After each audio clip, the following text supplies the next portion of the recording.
Yaştığımdan en tatlı günü.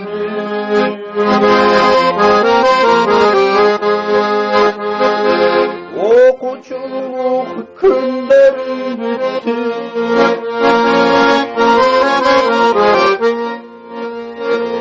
Sağındım bu kıvas taşları.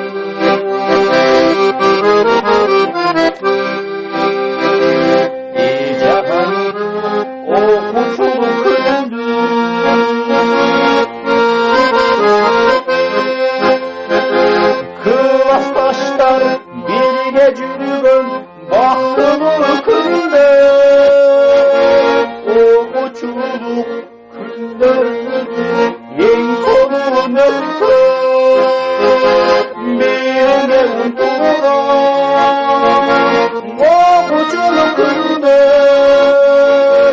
sağınıp kaldı,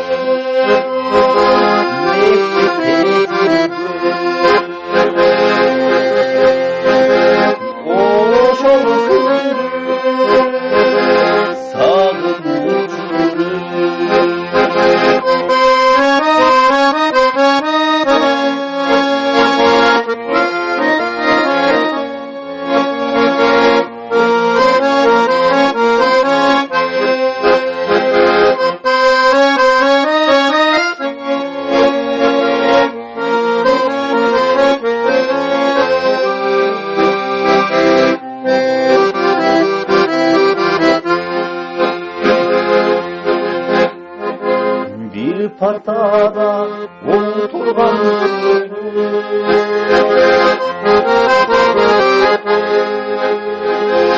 yappan tegi jaraşıp turucu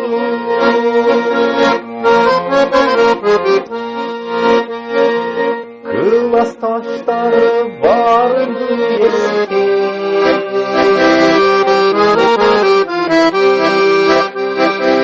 kançarını ötse damide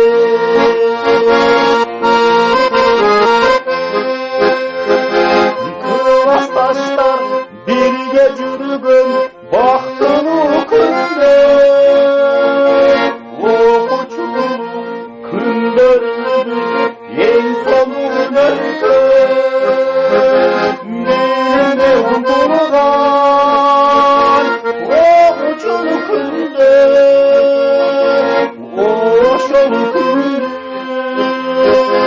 sarı çürü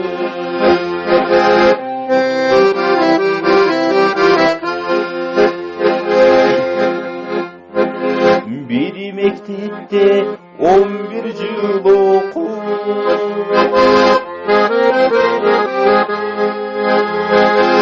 koş toş orada